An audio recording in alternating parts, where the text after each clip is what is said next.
Hello friends and welcome to Pendulum Edu. Today we'll be discussing daily current affairs of 6 October 2020 and guys quickly join this session. जिन्होंने channel को subscribe नहीं किया है please subscribe it and press the bell icon to receive notification.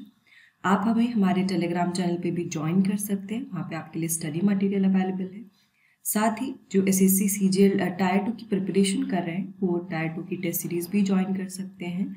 उसमें separate packages हैं, English और maths का combined package भी है और सेपरेट पैकेज भी है. जैसा आपको कन्वीनियंट लगे आप उसको एक बार अटेम्प्ट करके देखिए. फ्री मॉक टेस्ट अवेलेबल है. अच्छा लगता है तो आप टेस्ट सीरीज ज़रूर खरीदिए. चलिए हम लोग शुरुआत करते हैं. और जैसा कि बच्चों ने रिक्वेस्ट किया था कि जो प्रीवियस डे के जो न्यूज़ हैं उनको फटाफट से एक बार रिवाइज करा दिया जाए और फिर नेक्स्ट डे की न्यूज़ को डिस्कस किया जाए, तो उसी को जो है बच्चों की जो रिक्वेस्ट है उसको मानते हुए हमने स्टार्ट किया है आज से. तो सबसे पहले हम लोग प्रीवियस डे की जो भी हेडलाइंस हैं वो डिस्कस कर लेते हैं फटाफट एंड देन हम आज की जो न्यूज़ है उसको डिस्कस करते हैं.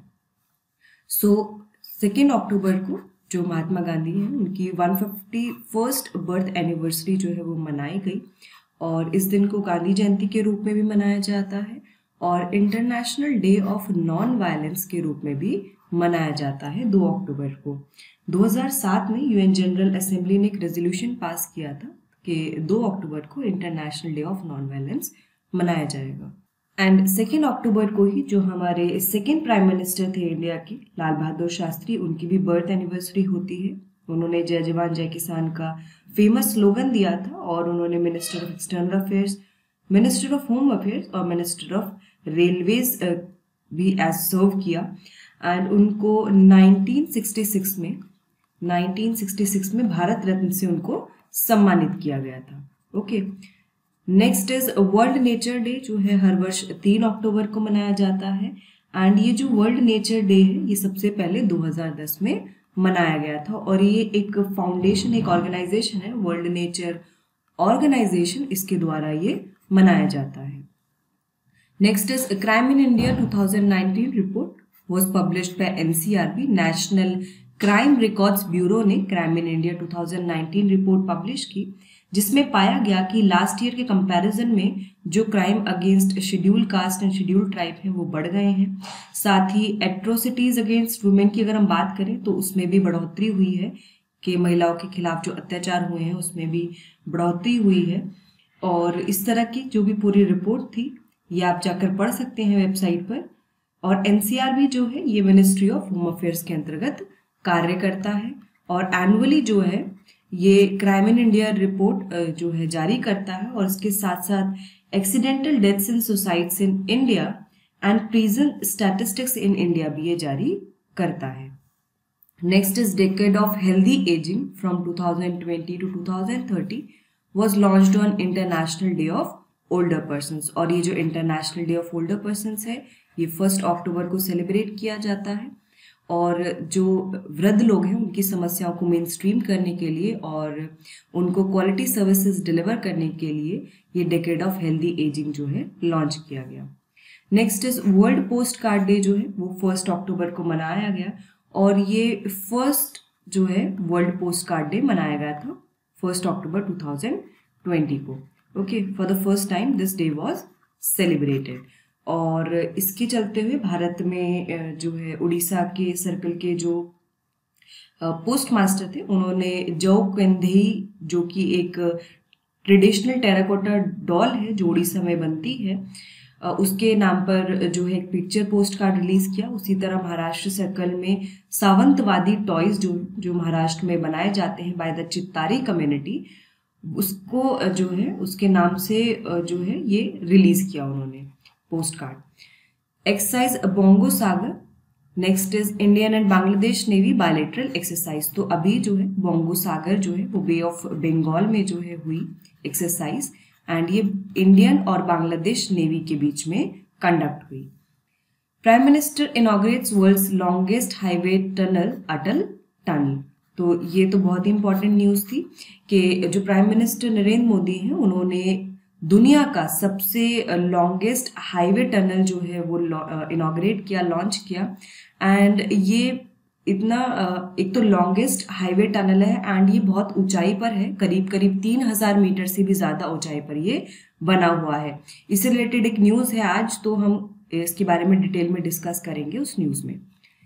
Next is Miss S. Aparna was appointed as secretary in the Department of Pharmaceuticals. Department of Pharmaceuticals में S. Aparna को अपॉइंट कर दिया गया था एज सेक्रेटरी और उन्होंने PD वघेला का स्थान लिया, जिनको अपॉइंट कर दिया गया है as the chairman of TRAI. Okay, telecom regulatory authority of India का चेयरमैन PD वघेला को अपॉइंट कर दिया गया है। Next is air marshal RJ Duckworth has assumed charge of air officer in charge personnel at air headquarters। तो air marshal जो RJ Duckworth हैं उन्होंने अज्यूम कर लिया as a charge of air officer in charge personnel at air headquarters. Next is major general Sonali Ghoshal took over as additional director general of military nursing service. ठीक है, तो ये भी एक अपॉइंटमेंट की न्यूज़ थी। Then Shri Apurva Chandra was appointed as secretary in the ministry of labour and employment. Okay, so this was another appointment. Next is India and Russia organized a webinar on use of natural gas as a motor fuel। तो पहला एक organise किया गया एक webinar India और Russia के द्वारा on the use of natural gas as motor fuel. तो इसमें CNG को प्रमोट करने की बात की गई है as a motor fuel. Okay, and उसके साथ साथ LPG को प्रमोट करने की भी बात की गई है। मिनिस्ट्री ऑफ जल शक्ति प्रेजेंटेड स्वच्छ भारत अवार्ड्स 2020 और ये जो अवार्ड है ये ड्रिंकिंग वाटर और क्लीनलीनेस के बेसिस पर ये दो कैटेगरीज में दिए गए डिफरेंट। ये हर स्टेट लेवल पे, डिस्ट्रिक्ट लेवल पे, विलेज लेवल पे, हर लेवल पे ये जो स्वच्छ भारत अवार्ड्स हैं वो दिए गए। Next is cabinet committee on security approved proposal for ASCON phase 4 network. तो इसमें क्या हुआ था, अभी तक इसका अप्रूवल जो है डिले हो रहा था, लेकिन अब finally cabinet committee on security ने अप्रूवल दे दिया है for the SCON phase 4 network. ये SCON क्या है? ये SCON है army static switched communication network. और इससे क्या होगा, जो existing asynchronous transfer mode technology है उसको अपग्रेड किया जाएगा to internet protocol multi protocol label switching technology. ठीक, इससे क्या होगा, जो हमारे बॉर्डर एरियाज हैं, चाहे वो इंटरनेशनल बॉर्डर हो, लाइन ऑफ कंट्रोल हो, LOC हो या फिर LAC हो, वहां पर जो कम्युनिकेशन नेटवर्क है वो जो है एनहांस हो जाएगा, वो इम्प्रूव हो जाएगा। ठीक है, तो फ्रेंड्स हमने यहाँ पर ये जो डिस्कस की हैं ये प्रीवियस डे की हेडलाइंस हैं, इसको हमने फटाफट से रिवाइज किया है। अब देखते हैं आज की न्यूज़ क्या है। So first is doctor Jitendra Singh released a coffee table book title discovering heritage of Assam. And ये जो बुक है इसमें जो फॉरवर्ड दिया गया है वो एक्टर अमिताभ बच्चन ने दिया है और इस बुक को पब्लिश किसके द्वारा किया गया है? पेंगुइन के द्वारा पब्लिश किया गया है। जो ऑथर है इस बुक के वो है पदमपानी बोरा। तो पदमपानी बोरा जो है वो इसके ऑथर हैं, जो कि एक IRS ऑफिसर हैं 2009 बैच के। एंड इस बुक में जैसे आपको नाम से ही समझ में आ रहा होगा डिस्कवरिंग हेरिटेज ऑफ असम, तो यहाँ पर जितने भी हेरिटेज हैं, बिलीव्स हैं, ट्रेडिशंस हैं एथनिक ट्राइब्स के या सब ट्राइब्स के जो नॉर्थ ईस्ट रीजन में रहते हैं, उनके सारी चीज़ों के बारे में ये कंपाइलेशन है एक बुक। इसमें बताया हुआ है कि जो ट्रेडिशंस फॉलो किए जाते हैं ट्राइब्स के द्वारा या क्या उनकी मान्यताएं हैं। ठीक है, तो ये सब पे जो है डिस्कशन इस बुक में किया गया है। सो कई बार पूछ लेते हैं कि कोई पर्टिकुलर बुक किसने रिलीज की है, तो ये जो बुक है ये डॉक्टर जितेंद्र सिंह जो कि minister of development of north east region है उनके द्वारा रिलीज की गई है। So question for you guys, Dr. Jitendra Singh has released a coffee table book titled Discovering the Heritage of Assam. This book has been written by Dash, Amitabh Bachchan, Padampani Bora, Vikram Seth and Sarbananda Sonowal। Jitendra Singh ने असम की विरासत की खोज शीर्षक से एक coffee table book जारी की है। यह पुस्तक डैश द्वारा लिखी गई है। अमिताभ बच्चन, पदमपनी बोरा, विक्रम सेठ एंड सर्बानंद सोनोवाल। सो क्या होगा इसका करेक्ट आंसर? जल्दी से कमेंट करके बताइए। The correct answer will be option B, that is Padmapani Bora. Amitabh Bachchan के द्वारा इस बुक में फॉरवर्ड दिया गया है। Okay, next is world animal welfare day जो है वो हर वर्ष 4 अक्टूबर को मनाया जाता है ताकि लोगों में ये जागरूकता फैलाई जा सके कि क्या स्थिति है एनिमल्स की और क्या स्टैंडर्ड्स इम्प्रूव करने चाहिए वर्ल्ड वाइड, ताकि जो वेलफेयर है उनका इंश्योर किया जा सके, क्योंकि जो एनिमल है उनका हमारी लाइफ में बहुत रोल होता है। एंड अभी देखने को मिलता है कि there is a human animal conflict, जैसे कि अब आपने देखा होगा कि जो सिटीज हैं या फिर विलेजेस हैं वहाँ पर एलिफेंट्स एंड और भी जैसे बाघ वगैरह ये एंटर कर जाते हैं रीजन में। तो इसका रीज़न क्या है? वो इसका रीज़न ये है कि उनका जो हैबिटेट है वो डिक्लाइन हो रहा है ह्यूमन एक्टिविटीज़ की वजह से। पेड़ काटे जा रहे हैं, जंगल काटे जा रहे हैं, तो उनके पास जगह नहीं है रहने की, तो वो कहाँ जाएंगे? अगर आप सड़कें निकाल दोगे हर जगह से जहाँ पर वो रहते हैं उनके हैबिटेट से, तो वो ऑफकोर्स वो सड़कों पे ही आएंगे। सो इस तरह का जो ह्यूमन एनिमल कॉन्फ्लिक्ट है उसको समझने की ज़रूरत है, उसको एड्रेस करने की ज़रूरत है। इसीलिए जो वर्ल्ड एनिमल वेलफेयर डे है वो मनाया जाता है। This was first celebrated in 1925 in Berlin, Germany. तो जर्मनी के बर्लिन में ये 1925 में पहली बार मनाया गया था और इसको पशु प्रेमी दिवस के रूप में भी जाना जाता है। इसमें कुछ एरिया ऑफ फोकस है, जैसे कि drawing attention to endangered species. तो यहाँ पर सबसे पहले जो लुप्तप्राय प्रजाति हैं उन पर ध्यान आकर्षित करने की ज़रूरत है कि कैसे उनकी पॉपुलेशन को बढ़ाया जाए, कैसे उनको कंजर्व किया जाए। प्रोटेक्टिंग नेचुरल हैबिटेट्स, तो जो भी एनिमल्स हैं उनका जो नेचुरल हैबिटेट है वो जो है ज़रूरी है उसको कंजर्व करना। Next is supporting animal welfare, तो पशु कल्याण को सपोर्ट करना है। ठीक है, तो ये 3 एरियाज ऑफ फोकस हैं।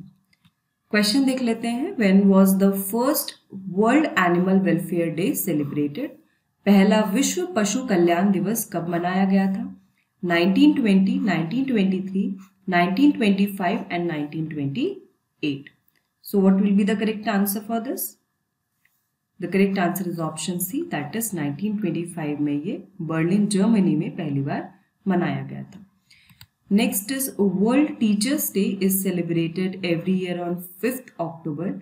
तो इंडिया में जो टीचर्स डे है वो 5 सितंबर को मनाया जाता है, लेकिन वर्ल्ड में जो टीचर्स डे है वो 5 अक्टूबर को मनाया जाता है to recognise the achievements of teaching profession and address the issues that restrict young and talented minds to adopt teaching as a profession. तो यूजुअली आपने देखा होगा टेंडेंसी ये होती है कि अपनी खुशी से कोई टीचिंग को एज अ प्रोफेशन अडॉप्ट नहीं करता है, मजबूरी में आकर जब कुछ और नहीं बचता है तो लोग टीचिंग को एज अ प्रोफेशन चूज करते हैं। तो इस तरह तो क्या इशू हैं, क्या चैलेंजेस हैं, उन चीज़ों को एड्रेस करने के लिए और क्या टीचिंग प्रोफेशन के अचीवमेंट्स हैं उसको रिकग्नाइज करने के लिए वर्ल्ड टीचर्स डे मनाया जाता है। The day is being celebrated by UNESCO since 1994। तो ये 1994 से ये दिवस जो है यूनेस्को के द्वारा मनाया जा रहा है। लास्ट ईयर्स की जो थीम थी वो थी young teachers the future of profession. तो युवा शिक्षक पेशे का भविष्य, क्योंकि यंग माइंड्स जो होते हैं वो एक्टिव होते हैं, उनके पास बहुत सारे इनोवेटिव आइडियाज होते हैं और जब वो बच्चों के साथ कनेक्ट करेंगे तो they can create very good students and वो दूसरों में भी जो है इनोवेशन को प्रमोट करेंगे। तो इसीलिए कहा गया कि young teachers these are the future of profession. And theme 2020 इस वर्ष की थीम थी teachers leading in crisis reimagining the future. तो यहाँ पर देखिए क्योंकि कोविड-19 पेंडेमिक चल रहा है तो यहाँ पर कि बहुत ही इम्पॉर्टेंट रोल था टीचर्स का जो उन्होंने प्ले किया और अभी प्ले कर रहे हैं, क्योंकि सबके लिए एकदम से to move towards digital platform बहुत ही चैलेंजिंग था, आसान नहीं था, न स्टूडेंट्स के लिए न टीचर्स के लिए, क्योंकि काफ़ी टीचर्स अगर हम भारत में देखें, अगर हम भारत में डिजिटल लेवल की अगर हम बात करें तो यहाँ पर इतना डिजिटल फ्रेंडली टीचर्स नहीं है, ना ही स्टूडेंट्स उतना है, क्योंकि जो मोस्टली स्कूल्स में जो चीज़ें होती हैं वो अभी हमारा जो ट्रेडिशनल मेथड है वो ब्लैक बोर्ड एंड चॉक वाला मेथड है। Then to move towards this digital platform तो सबके लिए बहुत चैलेंज था, लेकिन फिर भी सबने जो है यहाँ पर कोशिश की एंड फाइनली चीज़ जो है वो इस क्राइसिस में भी टीचर्स ने डिलीवर करने की कोशिश की, बच्चों ने भी पढ़ाई करने की कोशिश की। तो इसीलिए जो थीम है वो वर्ल्ड वाइड थीम इसीलिए है, teachers leading in crisis reimagining the future. The day is held by UNESCO in partnership with UNICEF, UNDP, ILO and Education International। तो ये दिवस जो है वो यूनेस्को के साथ जो है UNDP अंतर्राष्ट्रीय श्रम संगठन, एजुकेशन इंटरनेशनल, ये सभी मिलकर जो है इसको मनाते हैं। इस जो सस्टेनेबल डेवलपमेंट गोल है इससे रिलेटेड, एजुकेशन से रिलेटेड, वो है SDG 4 that aims to provide quality education to all. सबको पहुंच हो शिक्षा तक और क्वालिटी एजुकेशन प्रोवाइड की जाए। क्वेश्चन देख लेते हैं। What is the theme for world teachers day 2020? विश्व शिक्षक दिवस 2020 के लिए विषय क्या है? Young teachers the future of profession, युवा शिक्षक पेशे का भविष्य। Teachers during the pandemic times, महामारी के दौरान शिक्षक। Teachers leading in crisis, reimagining the future. Teachers leading in crisis, reimagining the future, and none of the above, इनमें से कोई भी नहीं। So what will be the correct answer for this? So the correct answer is option C, that is teachers leading in crisis, reimagining the future is the theme for world teachers day 2020। Next is world Habitat day. इस year जो है ये 5 अक्टूबर को मनाया जा रहा है, क्योंकि ये हर वर्ष फर्स्ट मंडे ऑफ अक्टूबर को मनाया जाता है एंड इस बार जो फर्स्ट मंडे है वो 5 अक्टूबर को पड़ा है। तो इसीलिए जो 2020 का वर्ल्ड हैबिटेट डे है वो 5 अक्टूबर को मनाया गया। In 1985 United Nations designated the first Monday of October as World Habitat Day. तो 1985 में संयुक्त राष्ट्र ने डेजिग्नेट किया कि जो भी अक्टूबर का पहला मंडे होगा हर साल, उसको वर्ल्ड हैबिटेट डे के रूप में मनाया जाएगा। और पहली बार ये जो डे है वो 1986 में सेलिब्रेट हुआ in Nairobi, Kenya, and its theme was shelter is my right, आवास मेरा अधिकार है। सो अभी आपने देखा होगा कि बहुत सारे लोग ऐसे हैं जो अभी भी फुटपाथ पे सोते हैं, उनके पास प्रॉपर शेल्टर नहीं है। एंड जो सुप्रीम कोर्ट के एक वर्डिक्ट में जो आर्टिकल 21 है उसमें जो राइट टू लाइफ दिया है, तो उसमें राइट टू शेल्टर भी एक पार्ट है। ओके, तो राइट टू शेल्टर भी एक पार्ट है उसका। तो ये हम कह सकते हैं कि इंडिया में भी उस चीज़ का इम्प्लीमेंटेशन है कि सबको शेल्टर पाने का अधिकार है, आवास मिलने का अधिकार है। एंड इस वर्ष की जो थीम है 2020 की वो है housing for all a better urban future, सभी के लिए आवास, बेहतर शहरी भविष्य। और इसी के चलते आपको याद आ रहा होगा प्रधानमंत्री आवास योजना ग्रामीण और अर्बन। ओके, सो जो ये प्रधानमंत्री आवास योजना है इसका एम भी यही है कि सबको घर प्रोवाइड करना है, housing for all. Okay, so this is also the aim of the government and इस वर्ष की जो थीम है वो भी हाउसिंग फॉर ऑल है, a better urban future. This year, the global observance will be hosted by Surabaya, a city in Indonesia। तो इस वर्ष जो भी इस विश्व पर्यावास दिवस का आयोजन है वो इंडोनेशिया के शहर सुरबाया द्वारा किया जाएगा। एंड इससे रिलेटेड जो सस्टेनेबल डेवलपमेंट गोल है SDG है वो 11 है, which aims at sustainable cities and communities. तो सस्टेनेबल सिटीज का यहाँ पे मतलब है कि ऐसे शहर जहाँ पर करियर और बिजनेस अपॉर्चुनिटी हो, सेफ एंड अफोर्डेबल हाउसिंग हो, सुरक्षित और किफायती आवास हो, और रेजिलिएंट सोसाइटीज और इकोनॉमी हो, लचीला समाज और अर्थव्यवस्था हो। ऐसे शहर को सतत शहर या सस्टेनेबल सिटीज माना जाएगा। और इसमें जो भारत का एक कंसेप्ट है स्मार्ट सिटीज मिशन का, ठीक है, उसका भी एम यही है कि सस्टेनेबल सिटीज क्रिएट करना है, ठीक है, ताकि जहाँ पर बिजनेस करियर अपॉर्चुनिटीज भी हो, सबके लिए आवास भी हो, पॉल्यूशन नहीं हो, ठीक है, सस्टेनेबल डेवलपमेंट हो, सस्टेनेबल ग्रोथ हो। तो इस तरह का जो एम है वो हमारी भारत की गवर्नमेंट का भी है। क्वेश्चन देख लेते हैं। Which country hosted the global observance for world Habitat day 2020? किस देश ने विश्व पर्यावास दिवस 2020 के लिए वैश्विक पर्यवेक्षण की मेजबानी की? Indonesia, Japan, Philippines and South Korea. So what will be the correct answer for this? Guys, keep commenting the correct answer.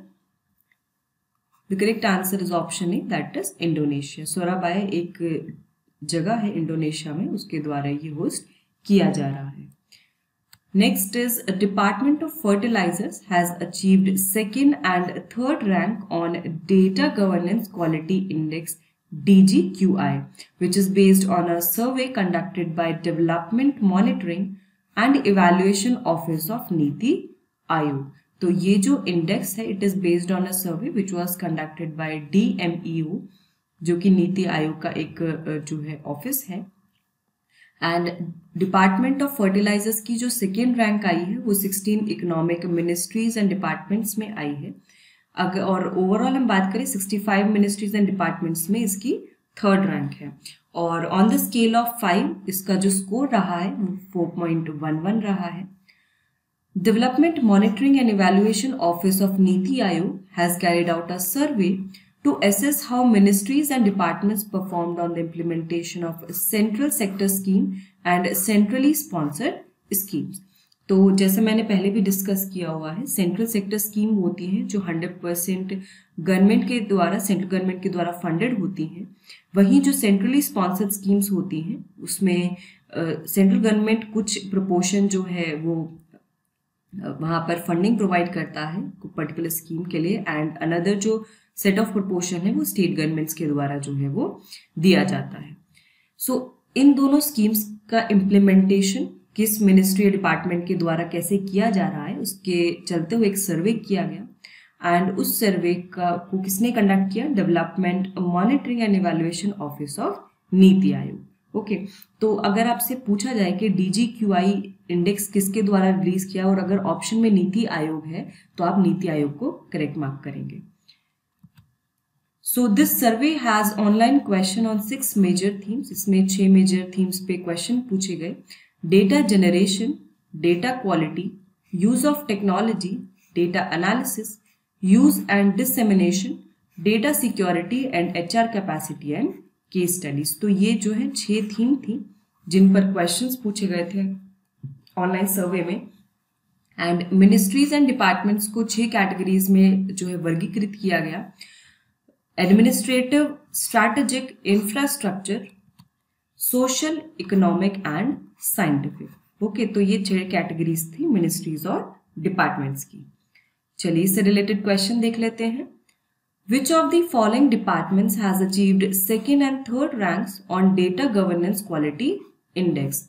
निम्नलिखित में से किस विभाग ने डेटा शासन गुणवत्ता सूचकांक में दूसरा और तीसरा स्थान हासिल किया है? Department of chemicals and petrochemicals, department of fertilisers, department of pharmaceuticals and department of science and technology. रसायन और पेट्रो रसायन विभाग, उर्वरक विभाग, फार्मास्यूटिकल विभाग और विज्ञान और प्रौद्योगिकी विभाग. सो क्या होगा इसका correct answer? The correct answer will be option B, that is department of fertilisers. Next is India and France to launch constellation of maritime surveillance satellites for the Indian Ocean region. तो भारत और France जो है वो संयुक्त रूप से हिंद महासागर क्षेत्र के लिए समुद्री निगरानी उपग्रहों के नए नक्षत्र या समूह का शुभारंभ करेंगे. अब ये जो सैटेलाइट्स के पार्ट हैं वो दोनों कंट्रीज के द्वारा बनाए जाएंगे, लेकिन उनको लॉन्च सैटेलाइट्स को भारत से ही किया जाएगा. ये जो सैटेलाइट्स बनाई जाएंगी इनका मेन काम होगा कि जो भी इलीगल स्पिलिंग है ऑयल की शिप्स के द्वारा उसको ट्रेस करना, अवैध रिसाव का पता लगाना है. And they will form world's first space based system that can track ships continuously. वे दुनिया का पहला अंतरिक्ष आधारित सिस्टम बनाएंगे जो लगातार जहाजों को ट्रैक कर सकता है. तो ये बहुत ही इंपॉर्टेंट है. And the satellites will also include तृष्णा सैटेलाइट. तो एक सैटेलाइट जिसपे इंडिया और फ्रांस कोलैबोरेशन में काम कर रहे हैं, तृष्णा, which is a thermal infrared imaging satellite for high resolution natural resource assessment. तो इससे क्या है, ये क्लाइमेट के लिए भी यूजफुल है. और जो अब ये यहाँ पे जो ट्रैक करने के लिए शिप्स को ये काफी हेल्पफुल रहेगी. तो ये तृष्णा सैटेलाइट भी इसका पार्ट होगी. It is a joint collaboration of India and France. Currently, climate monitoring satellites are also being operated by ISRO and CNES. तो अभी वर्तमान में इसरो और CNES द्वारा जलवायु निगरानी उपग्रह भी संचालित किए जा रहे हैं. CNES it is national centre for space studies. ये स्पेस एजेंसी है फ्रांस की. And France and India they are also collaborating for India's first man space mission, manned space mission, which is Gaganyaan, and France will also be part of ISRO's mission to Venus. तो भारत और France जो है वो एक साथ collaborate कर रहे हैं. जो भारत का मिशन है गगनयान, पहले मानव युक्त अंतरिक्ष मिशन के लिए, एंड साथ ही फ्रांस शुक्र के लिए, वीनस के लिए जो इसरो का मिशन है उसका भी हिस्सा होगा. फ्रांस की हम बात करें तो ये वेस्टर्न यूरोपियन कंट्री है जिसकी कैपिटल पेरिस है. प्रेसिडेंट यहाँ पर इमैनुअल मैक्रोन है. प्राइम मिनिस्टर जीन कास्टेक्स है. करेंसी फ्रांस की यूरो है and it is also one of the 5 permanent members of UN security council. तो यूएन सिक्योरिटी के 5 permanent member Russia, US, UK, France और China है. Okay. And India और France का जो एक कोलैबोरेशन है वो इंटरनेशनल सोलर अलायंस है, जो कि 2015 में जिसको लॉन्च किया गया था during the Paris agreement. And इसका जो हेडक्वार्टर्स है वो गुरुग्राम में है. ओके, गुरुग्राम इंडिया में है. राइट, चलिए आगे चलते हैं.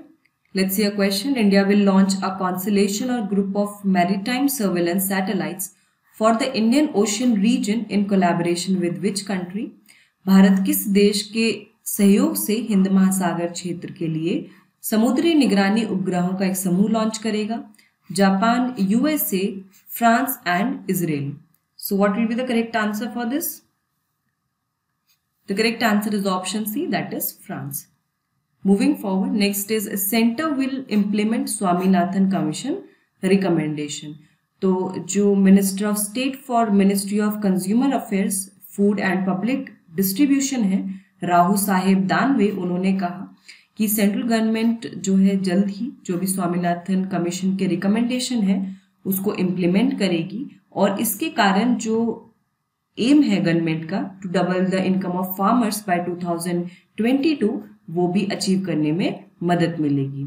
सेंट्रल गवर्नमेंट ने ऑलरेडी काफ़ी स्कीम्स लॉन्च किए हैं for the welfare of farmers, जैसे किसान क्रेडिट कार्ड स्कीम जिसमें लोन दिया जाता है किसानों को उनके क्रॉप्स के लिए, क्रॉप ग्रोथ के लिए. Then prime minister crop insurance scheme जो प्रधानमंत्री फसल बीमा योजना है, जो भी पोस्ट हार्वेस्ट लॉसेस होते हैं उसके लिए है. Then prime minister irrigation scheme, तो प्रधानमंत्री सिंचाई योजना. तो इस तरह की जो स्कीम्स हैं वो काफ़ी इम्प्लीमेंट की गई हैं. एंड स्वामीनाथन कमीशन की हम बात करें तो MS स्वामीनाथन को फादर ऑफ ग्रीन रेवोल्यूशन कहा जाता था, उन्हें हरित क्रांति का जनक माना जाता था. And national commission on farmers, this was constituted on 18 November 2004. And इस कमीशन के जो चेयरमैन थे वो थे प्रोफेसर MS स्वामीनाथन. ये 2004 में कॉन्स्टिट्यूट हुई थी कमीशन, एंड इसने अपनी रिपोर्ट्स 2004 से 6 के बीच में बहुत सारी की थी. And the final report was submitted in 2006. इसमें बेसिक फोकस था इरिगेशन सिस्टम पे, प्रोडक्टिविटी ऑफ एग्रीकल्चर पे, credit and insurance, food security, employment and bio resources. तो ये कुछ चीज़ें थी जिन पे फोकस था. अच्छा, रिकमेंडेशंस क्या थी इस कमेटी की जिसको सरकार अपनाने को कह रही है? तो कुछ रिकमेंडेशंस थी. Distribution of ceiling surplus and waste land among farmers. तो जैसे कुछ लोग जो बहुत समय से जो है एक लैंड पे काम कर रहे हैं तो उन्होंने बोला उनको ओनरशिप मिलनी चाहिए. एंड जो भी सीलिंग से सरप्लस है वो सारा जो एक पर्टिकुलर सीलिंग है कि एक इंसान इतने ही लैंड को ओन कर सकता है, उस सीलिंग से ऊपर जितना भी लैंड है एक्स्ट्रा उसको ऐसे फार्मर्स को डिस्ट्रीब्यूट करना चाहिए जिनके पास ज़मीन नहीं है, या फिर कोई वेस्ट लैंड है जिसको उपजाऊ बनाया जा सकता है, उन फार्मर्स ऐसे लैंड जो है फार्मर को दिए जाने चाहिए. Second is prevent diversion of agriculture land and forest to private sector for non-agriculture purposes. तो जो भी agriculture land है या forest areas हैं उनको private sector को नहीं दिया जाए for non-agriculture purposes.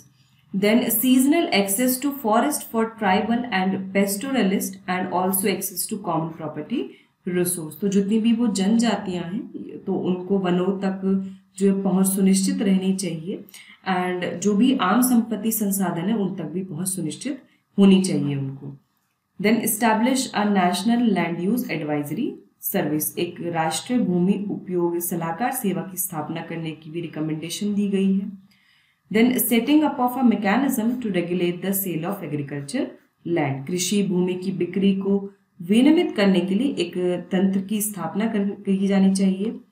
And this last one is the most important, that farmers to be given MSP at 50% above the cost of production classified as C2 by CACP। तो जो MSP decide होता है तो MSP उसमें farmers के लिए जो MSP है वो 50% ऊपर होना चाहिए ऑन द C2। अब ये C2 क्या है, जो बेसिकली कॉस्ट ऑफ फार्मिंग होती है, ठीक है, इस ये 3 कैटेगरीज में डिवाइडेड होती है, ठीक है, जिसके बेसिस पे फाइनली MSP डिसाइड होता है। तो A2 होता है, एक A2 प्लस FL होता है और एक होता है C2। ओके, तो A2 में क्या होता है, जो भी कैश एक्सपेंडिचर होता है टू जनरेट क्रॉप्स, जैसे आपने कोई फार्मर है तो वो बीज खरीदता है, मैन्योर खरीदता है, लेबर की कॉस्ट इंक्लूड होती है, तो वो सारे जो एक्सपेंडिचर होते हैं कैश एक्सपेंडिचर, जो भी कैश एक्सपेंडिचर होते हैं वो सब A2 कैटेगरी में आते हैं। तो ये A2 कॉस्ट ऑफ फार्मिंग हुई। अब A2 कॉस्ट में अगर unpaid value of unpaid family labour अगर हम जोड़ें, अनपेड फैमिली लेबर को अगर हम ऐड करते हैं, ओके, तो ये होता है A2 plus FL। And last is C2। C2 में क्या होता है, A2 प्लस FL एंड उसके साथ साथ जो एस्टिमेटेड रेंट होता है, एस्टिमेटेड रेंट होता है लैंड का, estimated rent of land, okay, ये इंक्लूडेड होता है। इसके साथ साथ जो भी उन्होंने मनी जो भी लोन लिया है तो उसका जो इंटरेस्ट होता है, कॉस्ट ऑफ इंटरेस्ट, वो भी इसमें शामिल होता है।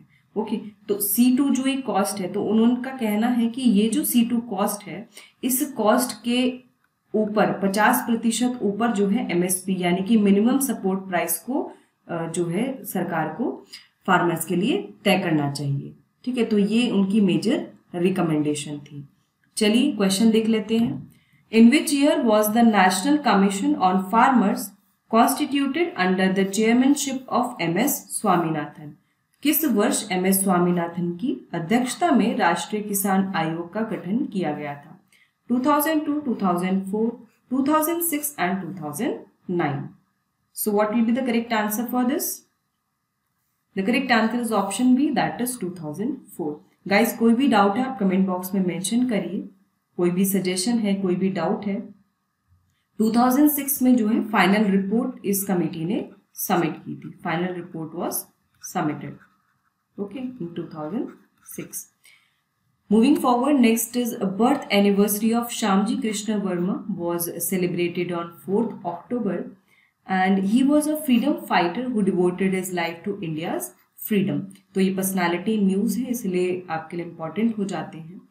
तो Shyamji Krishna Verma was born on 4 October 1857 in Gujarat.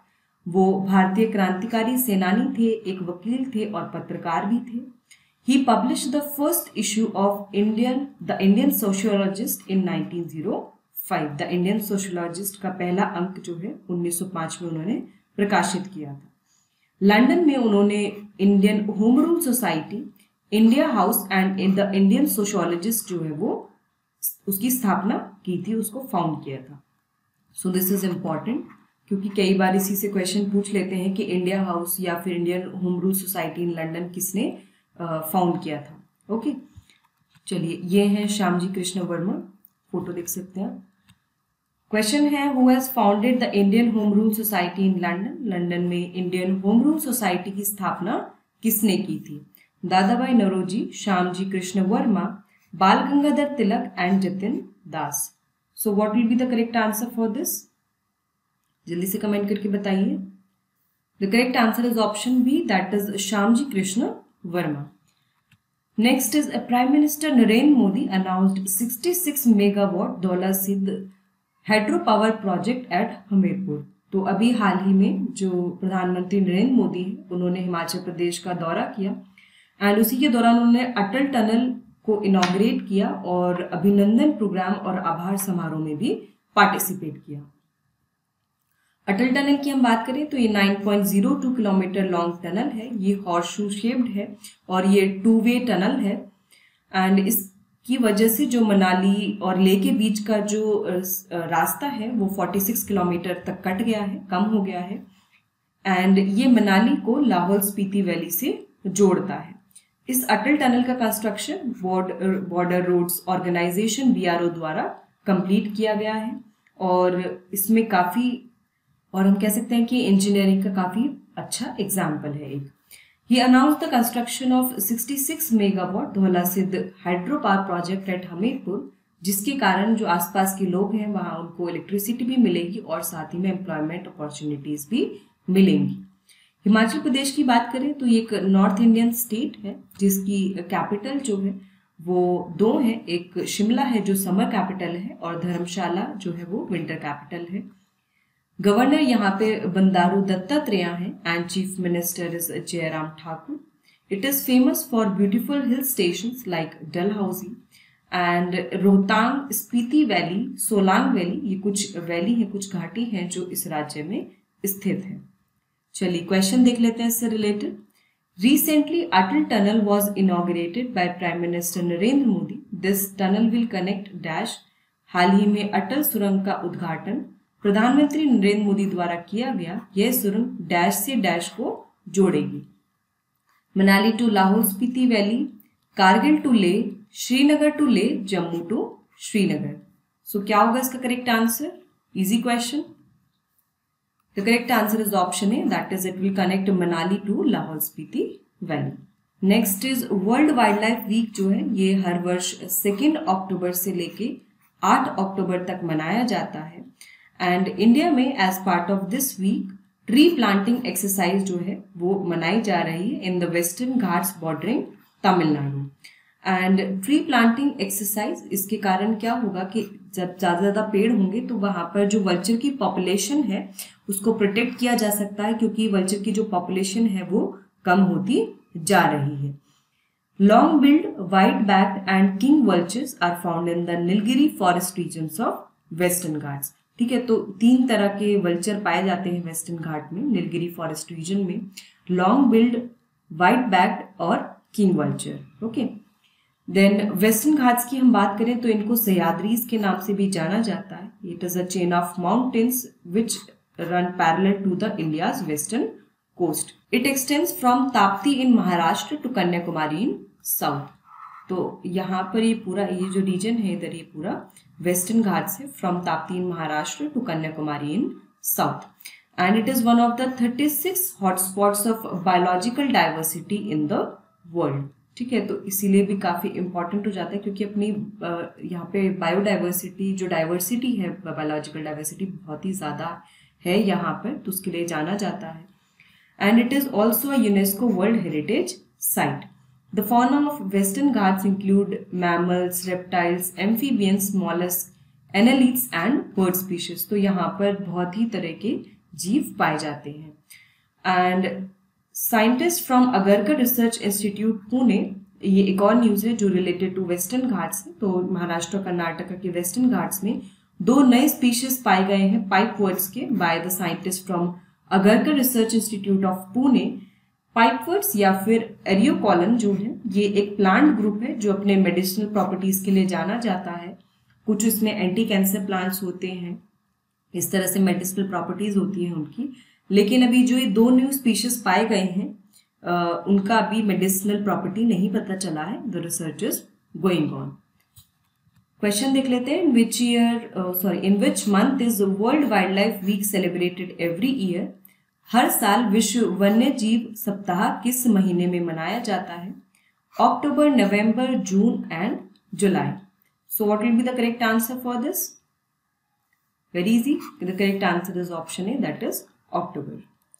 Next is an international webinar was organized by ICCR, that is Indian Council for Cultural Relations and Uttar Pradesh institute of design के द्वारा टेक्सटाइल ट्रेडिशंस पे एक वेबिनार जो है आयोजित किया गया। इस वेबिनार की जो थीम थी वो थी वीविंग रिलेशंस टेक्सटाइल ट्रेडिशंस, रिश्तों की बुनाई वस्त्र परंपराएं।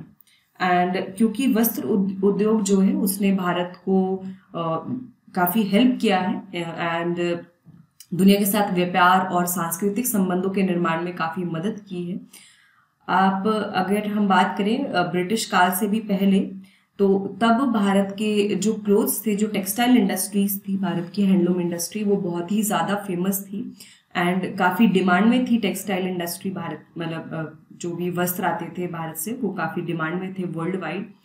एंड लेकिन उसके बाद इंडस्ट्रियलाइजेशन हुआ, देन ब्रिटिश पॉलिसीज के कारण जो हमारी हैंडलूम इंडस्ट्री थी वो पूरी तरह से ध्वस्त हो गई, पूरी तरह से खराब हो गई। एंड देन उसके बाद जब लोगों ने रिवोल्ट करना स्टार्ट किया, तो वहाँ से जब अपना इंडियन स्ट्रगल फॉर इंडिपेंडेंस जो स्टार्ट हुआ, तो फिर रोल आया खादी का।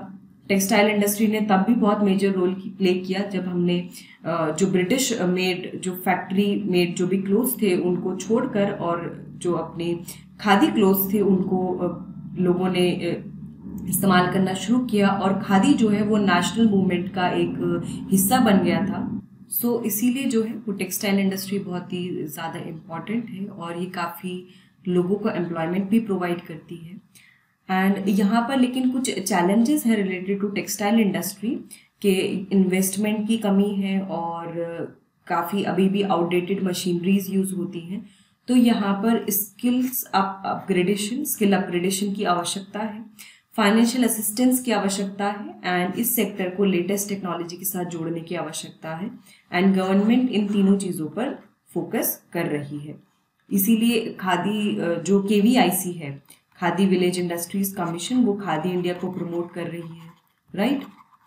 एंड इसी से रिलेटेड एक न्यूज़ थी कि KVIC ने जो है एज एन एडवाइज़र सुनील सेठी को अपॉइंट किया था, जो कि एक फैशन डिज़ाइनर है, कि वो एडवाइस करेगी कैसे हम खादी को प्रमोट कर सकते हैं with in India and outside also. Okay, so ICCR क्या है? ये एक ऑटोनॉमस ऑर्गेनाइजेशन है जो 1950 में फाउंड की गई थी बाय मौलाना अबुल कलाम आज़ाद, जो तब के एजुकेशन मिनिस्टर थे, उनके द्वारा। टेक्सटाइल सेक्टर इन इंडिया की हम बात करें, it is one of the largest employment generators in the country. देश में सबसे बड़े रोजगार सृजनकर्ताओं में से ये एक है। India is the 5th largest exporter of textiles and apparel in the world. Bharat दुनिया में वस्त्र और परिधान का 5वां सबसे बड़ा निर्यातक है। Textiles and apparel industry contribute 22% to India's GDP। कपड़ा और परिधान उद्योग भारत की GDP में 2% का योगदान देता है एंड आत्मनिर्भर भारत को प्रमोट करने के लिए ये काफ़ी जो है महत्वपूर्ण भूमिका निभाएगा। प्रश्न देख लेते हैं। What is the theme of the webinar organized by ICCR on textile traditions? कपड़ा परंपराओं पर ICCR द्वारा आयोजित वेबिनार का विषय क्या है? Heritage textile traditions, textile connect to technology, weaving relations textile traditions and textile sector and COVID-19। So क्या होगा इसका correct answer? The correct answer will be option C, that is weaving relations textile traditions.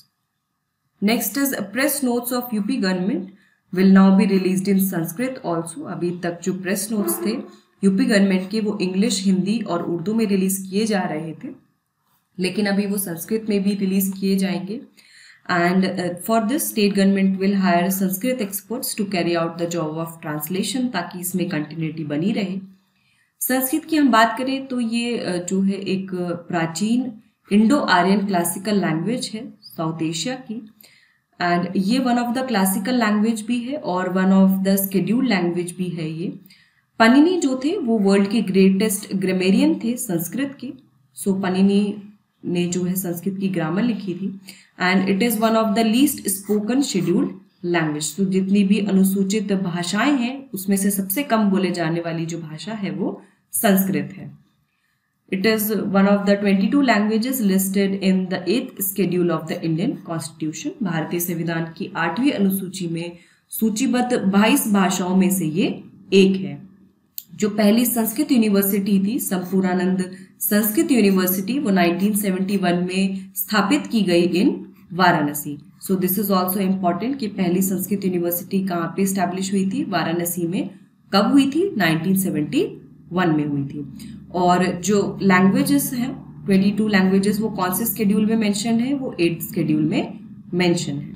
Let's see a question. Panini was the world's greatest grammarian of which language? Panini किस भाषा के महान व्याकरण शास्त्री थे? प्राकृत, पाली, संस्कृत एंड हिंदी. सो जल्दी से कमेंट करके बताइए. Very easy question. The correct answer is option C, that is Sanskrit. So friends, हमने यहाँ पर जो भी करंट अफेयर्स हैं उससे रिलेटेड जो क्वेश्चंस हैं वो सभी कवर कर लिए हैं. आई होप आप रोजाना डेली करंट अफेयर्स फॉलो कर रहे होंगे और आपको बहुत कुछ सीखने को मिल रहा होगा. इसी तरह हमारे साथ जुड़े रहिए, रोजाना डेली करंट अफेयर्स फॉलो करिए और अपनी तैयारी को अच्छा करिए. All the best. Thank you so much.